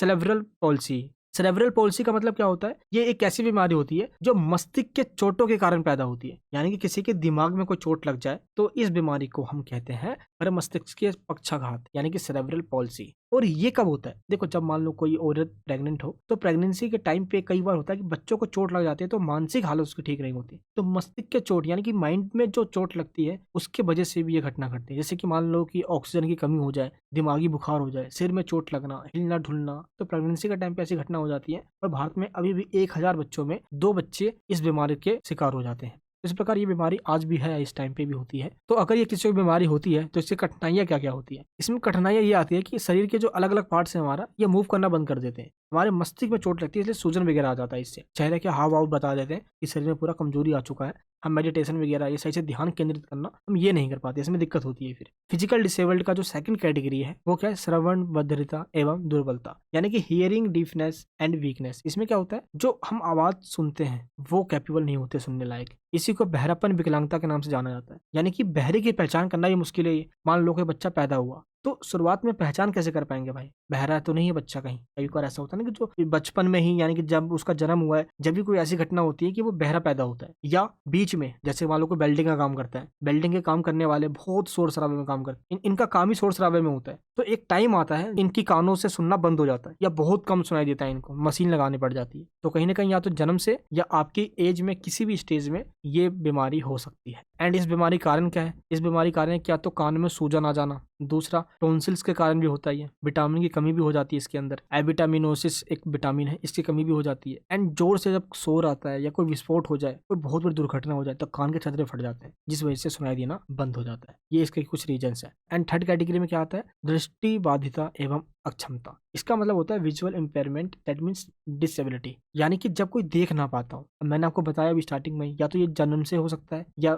आपके पूरे एज में कभी भी कोई ऐसी घटना घट सकती है। इसके कुछ कारण है, जैसे मान लो आंख में चोट लग जाना, खेलते समय, काम करते टाइम, या कोई दुर्घटना हो जाए, आंख में चोट लगने की वजह से भी आंखें जा सकती है। एंड इसका एक और भी रीजन है, वो है एम्बिलिया। एम्बिलिया क्या होता है? ये बचपन में ही कुछ लोग इसके शिकार होते हैं, इसके कारण से उनको दिखना बंद हो जाता है। तो ये एक ऐसी बीमारी है जो कि आईज में इन्फेक्शन डाल देती है। फिजिकल डिसेबिलिटी के जो कैटेगरीज है काफी सारे हैं, इसमें से आपको मैंने 3 कैटेगरीज बताए हैं जो मेन कैटेगरीज हैं। इनके भारत के अंदर काफी लोग हैं जो इस विकलांगता की कैटेगरीज में आते हैं। नेक्स्ट पॉइंट है विश्व शिक्षा सम्मेलन के उद्देश्य, यानी कि objectives of world education conference. देखो कई कॉन्फ्रेंस हुए हैं, इनमें से जो कॉन्फ्रेंस होते हैं इनका मकसद होता है शिक्षा, यानी कि एजुकेशन दुनिया में सभी के लिए हो। बाकी एजुकेशन तो सभी को मिल ही जाता है, लेकिन जो डिसेबल्ड पर्सन होते हैं इनको दिक्कत होती है। तो जितने भी कॉन्फ्रेंस हो रहे हैं, इन सभी कॉन्फ्रेंस के अंदर दुनिया के सभी देशों को बुलाया जाता है, और इनका एक ही मकसद होता है उन बच्चों के लिए आवाज उठाना जो कि विकलांग है, जो डिसेबल्ड कैटेगरी में आते हैं, और फिर वो चाहे किसी भी देश के हो। हमें उनको फॉर्मल या इनफॉर्मल नॉलेज देना है,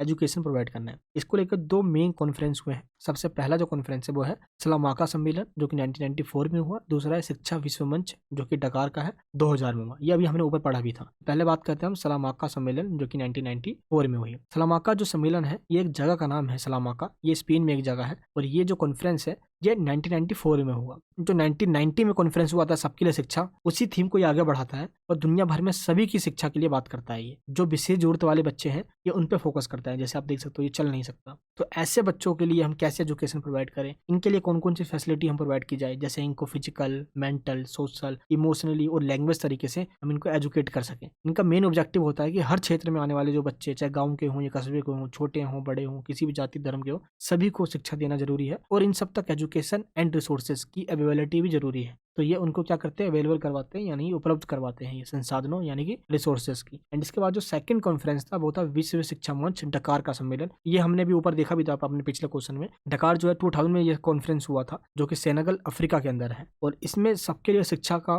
जो कॉन्सेप्ट है ये दिया है इसके अंदर, और प्राइमरी एजुकेशन से लेकर नेशनल और इंटरनेशनल लेवल पे जो प्लानिंग है इसके ऊपर बात की गई। क्या हम योजना बनाएं जिससे कि education for all and free and compulsory education को प्रमोट किया जा सके, यानी कि सभी को एजुकेशन दिया जा सके, चाहे वो डिसेबल्ड यानी पीडब्ल्यूडी कैटेगरी के हो या वो नॉर्मल बच्चा हो, सभी को एजुकेशन लेना कंपलसरी है। इसके लिए हम सभी को एजुकेट करें ताकि जो लिटरेसी रेट है ये भी बढ़े। और एक गोल सेट किया गया कि जेंडर इक्वालिटी, यानी कि महिला और पुरुष, यानी कि मेल और फीमेल में, गर्ल्स और बॉयज में कोई डिस्क्रिमिनेशन ना हो और सभी को इक्वालिटी का दर्जा मिले। 2015 तक हमने जो जो बातें कही है इस कॉन्फ्रेंस के अंदर विश्व मंच पर 2000 में, हम इन सबको हासिल करेंगे। तो 2015 में हासिल करने की बात की गई थी, बट अभी भी हम कह सकते हैं कि कई जगह पे अभी भी इनको 2 दर्जा का व्यवहार किया जाता है। इनको इतनी फैसिलिटी नहीं मिल पाती, मिलने के बावजूद भी इनके पास नहीं पहुंच पाता या इनकी वहां तक पहुंच नहीं हो पाती। कई कमियां हैं ऐसे, जिसके वजह से आज भी इन पे ध्यान देने की जरूरत है। अलग से इसके लिए व्यवस्था की जानी चाहिए ताकि इनको एजुकेट किया जाए और इनको ये फील ना हो कि दुनिया के और लोगों से ये अलग है अपनी विकलांगता की वजह से,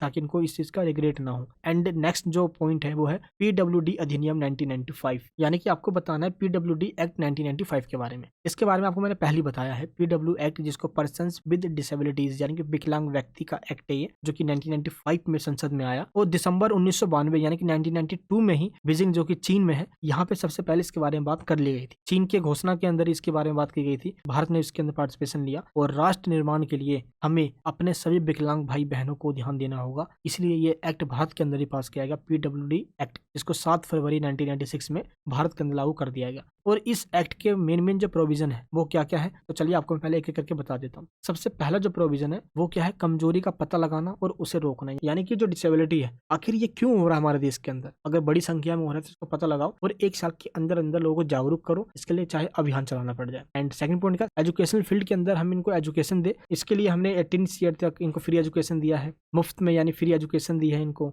एंड ट्रांसपोर्ट का भी रिसोर्सेज दिया है इनको ताकि ट्रैवल कर सके, ये स्कॉलरशिप वगैरह हो गया, चाहे ड्रेस होगा, ये सब कुछ इनको हम प्रोवाइड करते हैं हमारे देश की सरकार। एंड रोजगार के क्षेत्र में यानी कि एम्प्लॉयमेंट के क्षेत्र में देखा जाए तो 3% तक इनको दिया जाता है आरक्षण, यानी कई सरकारी नौकरियों के अंदर लगभग 3% तक जो सीटें हैं वो इनके लिए ही रिजर्व्ड है जो PWD कैटेगरीज के आते हैं। एंड इसके बाद ये अफर्मेटिव एक्शन यानी कि सकारात्मक कार्रवाई। सकारात्मक कार्रवाई का मतलब होता है रिजर्वेशन देना, आरक्षण देना। आज भी स्कूल्स के अंदर, कॉलेज के अंदर, कई सारे बिजनेस कॉर्पोरेट्स के अंदर इनको रिजर्वेशन दिया जाता है। एंड गैर भेदभाव यानी कि नो डिस्क्रिमिनेशन। इसमें क्या है कि कोई भी पब्लिक बिल्डिंग्स हो या रेलवे हो, बस हो, शिप हो, एयरप्लेन हो, एयरपोर्ट में या हवाई जहाज में, कहीं भी ऐसा कोई जगह ना हो जहाँ पे इनके साथ कोई डिस्क्रिमिनेशन किया जाता हो। और इस एक्ट में जो जो प्रोविजन किया गया, प्रावधान किया गया, अगर इसका कोई वॉयलेंस करता है, उल्लंघन करता है, तो उसके लिए कंप्लेन करने का भी एक जरिया होना चाहिए, जिसको हमने कहा शिकायतों का समाधान, यानी कि रीएड्रेसल ऑफ कंप्लेंट्स। इसके लिए अलग से सिस्टम बनाया गया। इसके अंदर मुख्य आयुक्त होंगे यानी कि chief commissioner at the central level पे होगा, जो इनकी शिकायतों को सुनेगा और तुरंत सुनवाई करके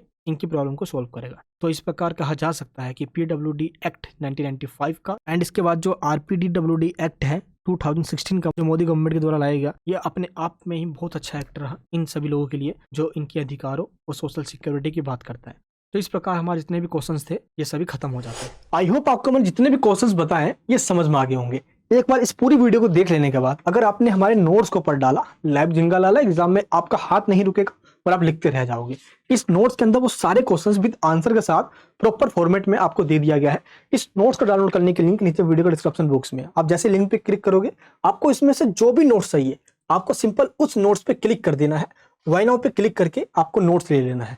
मार्केट से आप 10 ईयर लाओगे, मोटी बुक्स लेकर आओगे पैसे देकर, बट फिर भी आपको वो क्वालिटी नहीं मिलेगा जो हम आपको इस अमाउंट में क्वालिटी दे रहे हैं, क्योंकि इसमें लिमिटेड क्वेश्चन है, 10-12 क्वेश्चन है, 30-40 पेज का नोट्स है। बस आपको यही पढ़कर जाना है जो आपको एग्जाम में आ जाएगा और आपके आएंगे फुल टू फुल मार्क्स। आपको ये वीडियो कैसी लगी प्लीज नीचे कमेंट बॉक्स में बताइए। ऐसी वीडियोस बनाने में बहुत मेहनत लगती है। आपके उज्जवल भविष्य के लिए मैं प्रभु से कामना करता हूँ। नए हो तो चैनल को सब्सक्राइब कीजिए, बेल आइकन ऑन कीजिए। नेक्स्ट वीडियो के अंदर प्यार बनाए रखिए। जय हिंद, जय भारत।